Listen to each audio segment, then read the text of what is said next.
Hello, Rams fans. Once again, the Rams are coming off of a win from a hostile environment in Seattle against the Seahawks.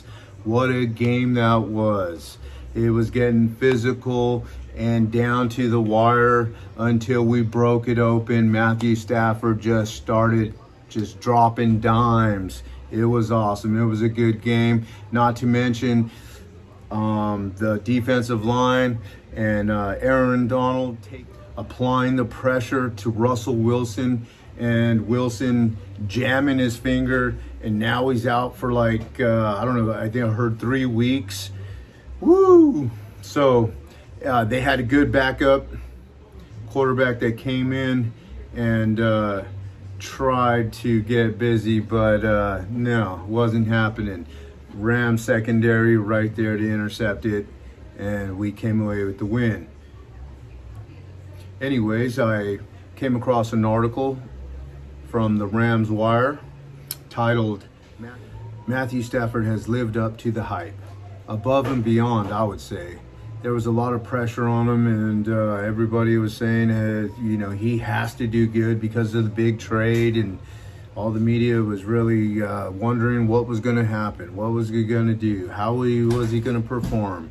And he did extraordinarily well in those first 3 games. The 4th game came along, and we had some problems. We had some issues, perhaps overconfident.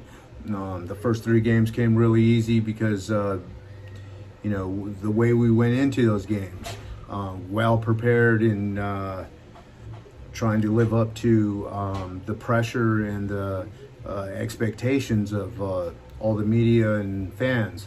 So after those first 3 games, I'm sure, some pressure was released, and perhaps we came in too big-headed and easy-minded going into that competition where Arizona was coming hard with it. And anyways, we took that loss and gracefully moved on to the next one, game that we made up for in a hostile environment by coming away with a win against the Seahawks.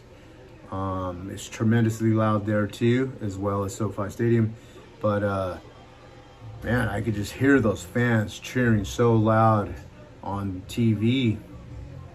I don't know if they have an amp or some speakers or whatever to boost up the sound of the fans, but it sounded authentic and it really loud.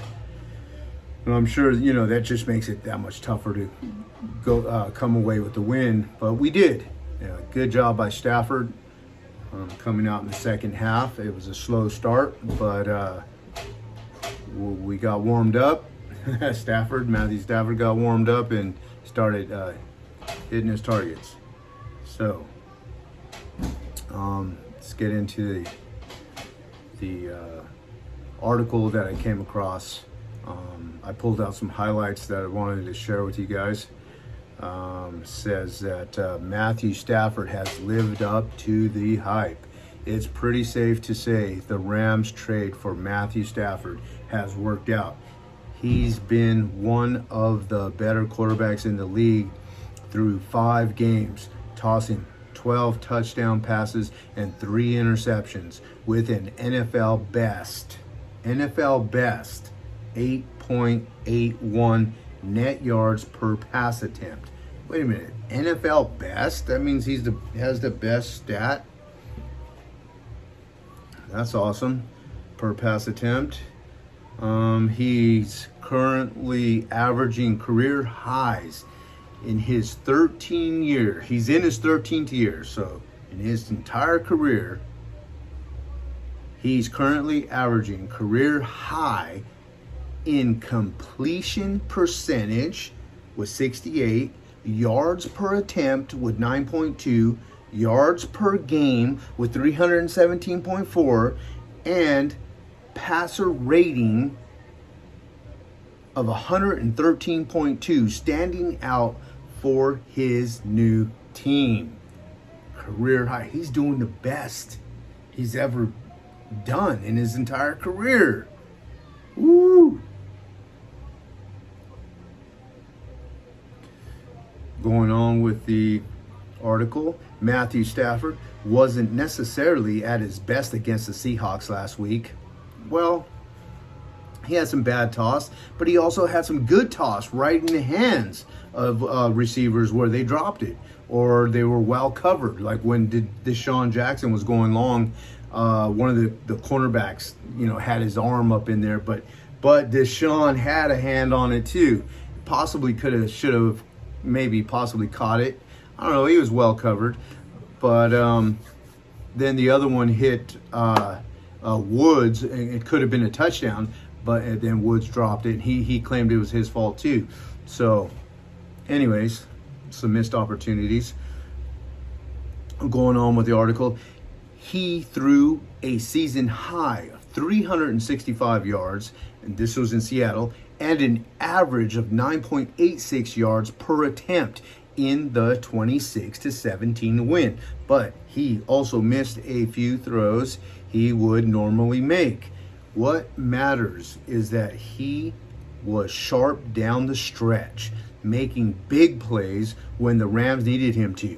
He was aggressive and pushed the ball down the field, not settling for underneath throws and checkdowns, like just dumping it off to your running back because you're afraid to throw it down the field because the cornerback and the safeties are too close to the receivers.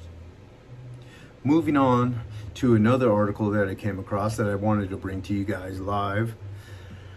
Matthew Stafford ranked 12th in NFL.com quarterback rankings. 12th. Some media members aren't ready to forgive Stafford for 12 years with the Lions, apparently.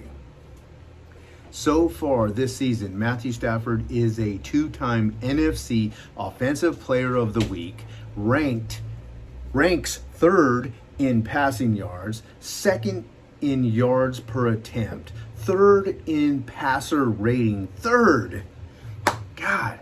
first in adjusted yards per attempt. Did you say first? First in adjusted yards per attempt, and he's taking the same offense that 23 points per game in 2020 with Jared Goff to one that is now scoring 28 points per game. Could Matthew Stafford still be a worse QB than Derek Carr and Kirk Cousins? That answer is yes for NFL.com Greg Rosenthal, who ranks Stafford 12th in his Week 6 NFL Quarterback Index order, for spots lower than where he was in Week 5.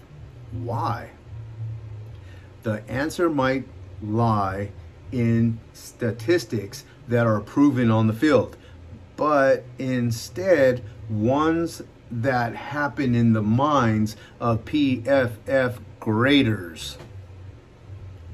Rosenthal has Tom Brady, Justin Herbert, and Dak Prescott in his top 3, while even Patrick Mahomes 6th, Russell Wilson 10th, and Aaron Rodgers 11th also have to deal with being ranked lower than they're accustomed to, like Stafford. Well, maybe Stafford rarely ever been ranked in the top 10 after his 12 years with the Detroit Lions. But you have thought that his September outings would have quelled some doubt. Stafford has transformed the Rams' offense, and his 9.5 intended yards per attempt ranks 4th after Lamar Jackson, Josh Allen, and Baker Mayfield in 2020. His number was 6.2 intended air yards, with Goff the third lowest mark in the NFL, ahead of only Drew Brees and Alex Smith. Greater risks mean greater rewards, but also greater risk. I can handle a few errant throws by Stafford. So could I. If Stafford throws a few away, that's fine. If he throws some bad throws, that's okay. Look at his numbers. Look at who's winning. Look at the record, the winning record, 4-1. But ranked 12th? Wow, that's something wrong with that ranked 12th. Anyway, even Brady even has 43 bad throws, and Stafford's bad throw percentage of 19.4% is slightly lower than Brady's. Rosenthal's top-ranked quarterback this season. So how is Stafford ranked 12th according to Rosenthal's rankings? Stafford's on target percentage of 76.5% is better than 15 starting quarterbacks, including Brady. Wow, including Brady. Stafford has also done the best job in the NFL of avoiding sacks. Oh, I love this one. Stafford has also done the best job in the NFL of avoiding sacks, and his ability to climb through a broken pocket to find an open receiver has been second to nobody this season.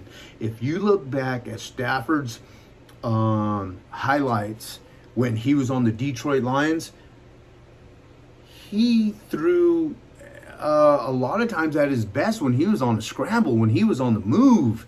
The boy knows how to scramble if he has to. He'll get out of there.